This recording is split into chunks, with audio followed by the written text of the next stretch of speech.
महाभारत के युद्ध में सबसे खतरनाक यंत्र चक्रव्यूह था, जिसे तोड़ना लगभग असंभव माना जाता था। केवल 7 ही लोग ऐसे थे जो द्वापर युग के युद्ध में चक्रव्यूह को भेदने की कला जानते थे। भगवान श्री कृष्ण, अर्जुन, कर्ण, भीष्म, द्रोणाचार्य, प्रतीक्युमान और अश्वत्थामा ही इसे भेद सकते थे। अभिमन्यु भी चक्रव्यूह को भेदने की कला जानता था, लेकिन उसे चक्रव्यूह से बाहर निकलने का ज्ञान नहीं था और इसी कारण उसकी मृत्यु हुई। महाभारत का युद्ध कौन सा योद्धा अकेले कितने दिनों में खत्म कर सकता था? भीम को 28 दिन लगते क्योंकि भीम में हजारों हाथियों का बल था। अर्जुन को 24 दिन लगते क्योंकि अर्जुन के पास कई दिव्यास्त्र थे। द्रोणाचार्य को 22 दिन लगते क्योंकि यह भगवान परशुराम के शिष्य थे। अंगराज कर्ण को 20 दिन लगते क्योंकि उनके पास एक दिव्य कवच था और वह भी भगवान परशुराम के प्रिय शिष्य थे। भीष्म पितामह को 16 दिन लगता क्योंकि उन्हें इच्छा मृत्यु का वरदान प्राप्त था। जिस रथ पर अर्जुन महाभारत का युद्ध लड़ रहे थे उसमें श्री कृष्ण, हनुमान जी और शेषनाग भी थे, जिससे शक्तिशाली शास्त्रों का भी रथ पर प्रभाव न पड़े। ये सारी व्यवस्था श्री कृष्ण ने अर्जुन के लिए की थी, क्योंकि अर्जुन धर्म के लिए लड़ रहे थे। जब युद्ध समाप्त हो गया और पांडव विजय हो गए तो अर्जुन ने भगवान कृष्ण से कहा कि आप पहले रथ से उतारिए, फिर मैं उतरूंगा। इस पर श्री कृष्ण बोले, नहीं अर्जुन, पहले तुम उतरो। भगवान की आज्ञा और आदेश मानकर अर्जुन रथ से उतर गए। इसके बाद श्री कृष्ण भी रथ से उतर गए। शेषनाग भी रथ छोड़कर पाताल लोक चले गए और हनुमान जी भी अंतर्ध्यान हो गए। श्री कृष्ण रथ से उतरने के बाद अर्जुन को कुछ दूर ले गए और इतने में ही अर्जुन के रथ से अग्नि की लपटें निकलने लगीं और रथ जलकर खाक हो गया। तब अर्जुन ने श्री कृष्ण से पूछा, भगवान यह क्या हुआ? कृष्ण बोले, हे अर्जुन, यह रथ तो भीष्म पितामह, द्रोणाचार्य और कर्ण के दिव्यास्त्रों के वार से बहुत पहले ही जल चुका था, क्योंकि पताका लिए हनुमान जी और स्वयं मैं रथ पर था, इसीलिए यह रथ अब तक बचा हुआ था। जब तुम्हारा कार्य पूरा हो चुका है तो मैंने उस रथ को छोड़ दिया और इसलिए यह रथ भस्म हो गया। तो आप मुझे बताइए, महाभारत का सबसे शक्तिशाली योद्धा कौन था?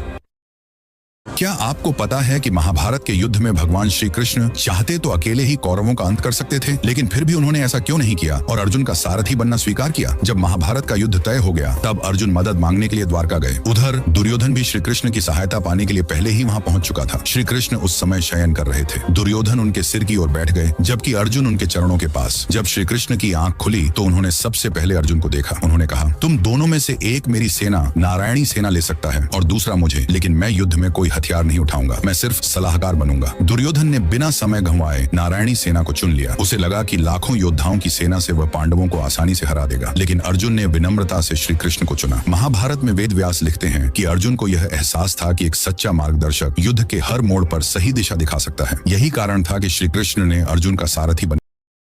क्या आप जानते हैं कि महाभारत के युद्ध में भीष्म पितामह को पराजित करने में अर्जुन से ज्यादा योगदान शिखंडी का था? शिखंडी कौन थे और उनका भीष्म पितामह से क्या रिश्ता था? कहा जाता है कि शिखंडी राजा द्रुपद की संतान थे, लेकिन उनका जन्म एक विशेष कारण से हुआ था। दरअसल शिखंडी का पूर्व जन्म में नाम अंबा था। अंबा ने भीष्म पितामह से अपमान का बदला लेने के लिए कठोर तपस्या की और पुनर्जन्म लिया। युद्ध के 10वें दिन पांडवों की सेना ने भीष्म पितामह को हराने की योजना बनाई। अर्जुन को पता था कि भीष्म शिखंडी पर शस्त्र नहीं उठाएंगे, क्योंकि वे उन्हें एक स्त्री के रूप में देखते थे। जब शिखंडी रथ के आगे खड़े हुए तब भीष्म ने युद्ध करने से इनकार कर दिया। इसी मौके का फायदा उठाकर अर्जुन ने तीरों की बौछार की और भीष्म पितामह को घायल कर दिया। तो आप मुझे बताओ कि महाभारत का सबसे बड़ा धर्मराज किसे कहा जाता?